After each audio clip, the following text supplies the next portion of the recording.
નમસ્કાર મિત્રો, માં ઉમિયાની અસીમ કૃપાથી શ્રી 41 ગામ કડવા પાટીદાર સમાજ ફાઉન્ડેશન દ્વારા મારો પરિવાર પ્રોજેક્ટ શરૂ કરવામાં આવ્યો છે, જે અંતર્ગત પરિવારના દરેક સભ્યની માહિતી આપવાની રહેશે. લોગિન કરવા માટે જરૂરી ફેમિલી આઈડી અને પાસવર્ડની ડિટેલ પ્રી રજિસ્ટ્રેશન કરાવેલ મોબાઈલ નંબર પર મેસેજ દ્વારા સમાજ તરફથી તમને મોકલવામાં આવશે. એ ઇન્ફોર્મેશનને લઈને ફેમિલી આઈડી તથા પાસવર્ડની ડિટેલ અહીંયા એન્ટર કરવી અને લોગિન પર ક્લિક કરવાથી આ પેજ ઓપન થશે. આ પેજને ડેશબોર્ડ પેજ પણ કહેવામાં આવે છે.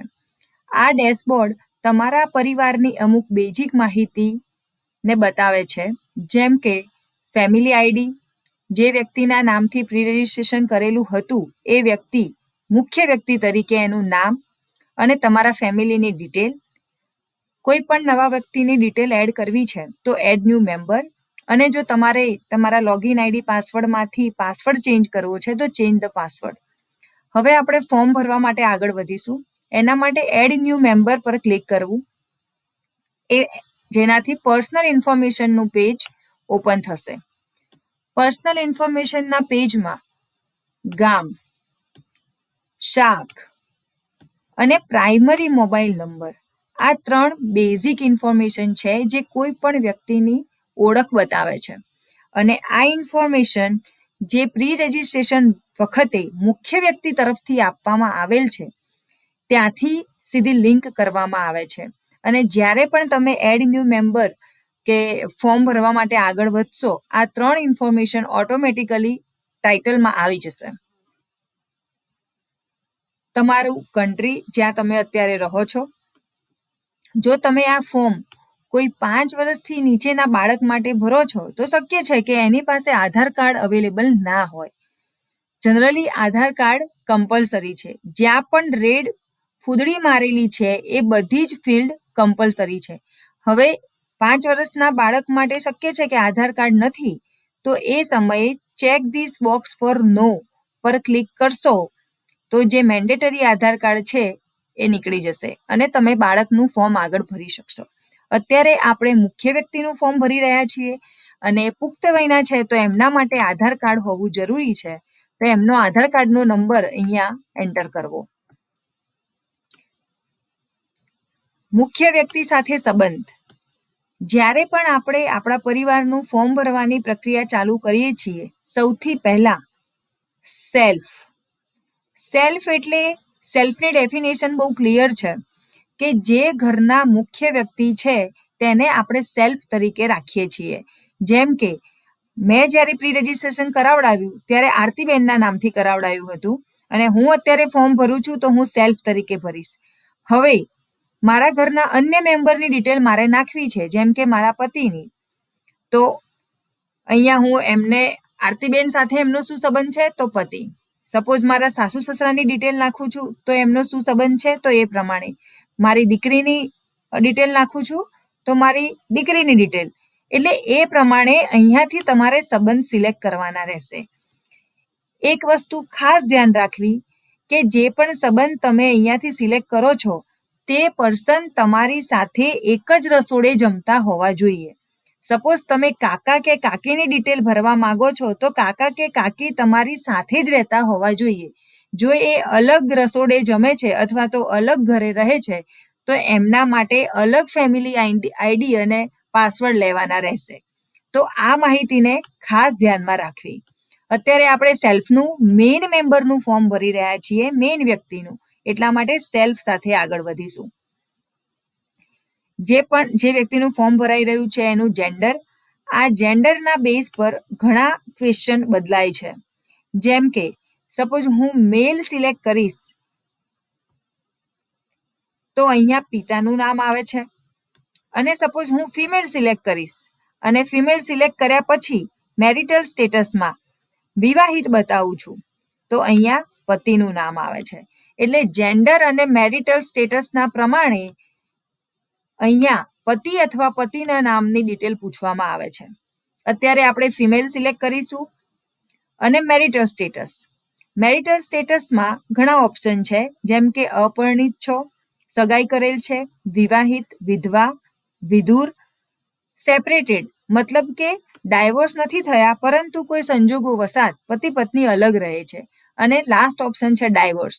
આમાં જે પણ કેટેગરીમાં તમારે ફોલ થતા હોય એ ઓપ્શન અહીંયા સિલેક્ટ કરવો. મેરિટલ સ્ટેટસના બેઝ પર ઘણા સ્પેશિયલ ક્વેશ્ચન પૂછવામાં આવે છે, જેમ કે દીકરી કે દીકરો અપરિણિત હોય અને પુખ્ત વયના હોય, કોઈ વિધવા છે, કોઈ વિધુર છે અથવા તો છૂટાછેડા લીધેલ છે, તો એમને મેટ્રિમોનિયલનો ક્વેશ્ચન પૂછવામાં આવે છે. જો કોઈ બેન એવું ભરે છે કે બેન પોતે વિધવા છે, તો બેનને વિધવા સહાય લગતા ક્વેશ્ચન પૂછવામાં આવે છે. અત્યારે આપણે મેરિટ સાથે આગળ વધીશું. ત્યારબાદ બર્થ ડેટ નાખવું. બર્થ ડેટમાં ડ્રોપડાઉનના ઓપ્શન આપેલા જ છે. તમારી જે પણ તારીખ, મંથ અને તમારા જન્મનું વર્ષ અહીંયા એન્ટર કરવું, જેથી તમારી એજ ઓટોમેટિક કેલ્ક્યુલેટ થઈને આવશે. ટાઇટલ જે તમે યુઝ કરતા હોય તમારા નામ આગળ શ્રી, શ્રીમતી, કુમારી કે ડોક્ટર જે પણ હોય. સરનેમ, શક્ય છે કે પટેલ સિવાય જો કોઈને અલગ સરનેમ હોય, ભલે પટેલ હોય પણ કોઈ બીજી સરનેમ આપેલી હોય તો એ સરનેમ અહીંયા નાખવી. વ્યક્તિનું ફૂલ નામ, હસબન્ડનું નામ. બેનનું ફોર્મ ભરી રહ્યા છીએ એટલા માટે અહીંયા પિયરની માહિતી પૂછવામાં આવે છે, તો અહીંયા બેનની પિયરની માહિતી લખવી, જેના માટે નીચે જણાવેલ ઓપ્શનમાંથી તમારું જે પણ ગામ હોય એ સિલેક્ટ કરો. અને જો તમારું ગામ આ જણાવેલ ઓપ્શનમાં નથી તો અધર સિલેક્ટ કરવાથી તમને નીચે એક ઓપ્શન આપવામાં આવે છે જ્યાં તમે તમારું ગામ લખી શકો છો. ત્યારબાદ બેનના પિતાનું નામ, બેનના માતાનું નામ એન્ટર કરવું. આગળ જઈએ તો ઈમેલ આઈડી, જો તમારી પાસે તમારું પર્સનલ ઈમેલ આઈડી હોય તો ઈમેલ આઈડીની ડિટેલ નાખવી. મોબાઈલ નંબર મેન્ડેટરી છે એટલા માટે અહીંયા મોબાઈલ નંબર એન્ટર કરો. તમારો ફોટો અપલોડ કરી શકો છો. જો તમે કૃષિ વિગતો ભરવા માંગો છો, તમને એગ્રીકલ્ચરમાં ઇન્ટરેસ્ટ છે અને તમે ખેતી કરો છો, તો એ પ્રમાણે તમારે અહીંયા હા અથવા નાનો ઓપ્શન સિલેક્ટ કરવો. અને આ હા જો સિલેક્ટ કરશો તો તમને કૃષિ રિલેટેડ જેટલી પણ ગવર્મેન્ટની સ્કીમ છે એ બધા વિશેની માહિતી આપવામાં આવશે. શું તમે કોઈ સોશિયલ એક્ટિવિટીમાં જોડાવા માંગો છો તો અહીંયા તમારે હા યા ના સિલેક્ટ કરવું. જો તમે હેન્ડીકેપ હોય તો એના માટે તમારે આ ચેક ધીસ બોક્સ ફોર યસમાં સિલેક્ટ કરવું, જેનાથી તમને દિવ્યાંગ રિલેટેડ બધી ઇન્ફોર્મેશન પૂછવામાં અથવા તો જણાવવામાં આવશે. જો તમે કોઈ એવી એચિવમેન્ટ હાંસલ કરેલ છે જે તમારા માટે બહુ જ ખાસ છે અથવા તો તમે સમાજને કહેવા માંગો છો, તો એના માટે આ ચેક બોક્સ પર ક્લિક કરવું. તમારું જે પણ બ્લડ ગ્રુપ છે તો એની ડિટેલ આપવી. એના માટે આ ઓપ્શનમાંથી સિલેક્ટ કરો અને જો તમને નથી ખબર તો નોટ નોન કરીને તમે આગળ વધી શકો છો. શું તમે રક્તદાન કરવા ઈચ્છો છો? જો તમે ઈચ્છતા હોય તો આ બોક્સ પર ક્લિક કરો. મહિલાઓ માટે ગૃહ ઉદ્યોગનો ક્વેશ્ચન પૂછવામાં આવે છે. શું તમને ગૃહ ઉદ્યોગ પ્રવૃત્તિમાં જોડાવામાં રસ છે? તો તમે અહીંયા હા યા ના સિલેક્ટ કરી શકો છો. જો હા સિલેક્ટ કરો છો તો તમને પૂછવામાં આવે છે કે તમે કયા કયા ગૃહ ઉદ્યોગમાં રસ ધરાવો છો, કયા ગૃહ ઉદ્યોગમાં. એના માટે તમને અહીંયા ઓપ્શન આપવામાં આવેલ છે જેમાં તમે મનપસંદ ગૃહ ઉદ્યોગમાં ક્લિક કરી શકો છો જેમાં તમે રસ ધરાવો છો. અત્યારે આપણે મેઇન પર્સનનું ફોર્મ ભરી રહ્યા છીએ, જે ઘરના વડીલ છે, જે મેઇન મેમ્બર છે, તો એમના માટે એડ્રેસ આપવું મેન્ડેટરી છે. તો અહીંયા તમને રાજ્ય, જિલ્લો, તાલુકો, સિટી, એડ્રેસ અને પિનકોડની ડિટેલ આપવામાં આવેલી છે. દરેકમાં ડ્રોપડાઉનનો ઓપ્શન છે, તો તમે ડ્રોપડાઉન ઓપ્શનમાંથી તમને લાગતા વળગતી તાલુકો, સિટી અને ડિસ્ટ્રિક્ટની ડિટેલ ભરી શકો છો.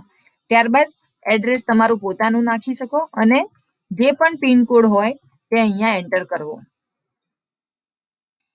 Than terms and condition. Terms and condition પર ક્લિક કરવાથી તમને એક ફાઇલ ઓપન થશે જે તમારે વાંચી લેવી અને ત્યાં એગ્રીના ફોર્મ પર ટિક કરીને આગળ વધીને સેવ એન્ડ નેક્સ્ટ કરવું. આ કરવાથી તમારી પર્સનલ ઇન્ફોર્મેશનનો ડેટા વેબસાઇટ પર સેવ થઈ ગયો.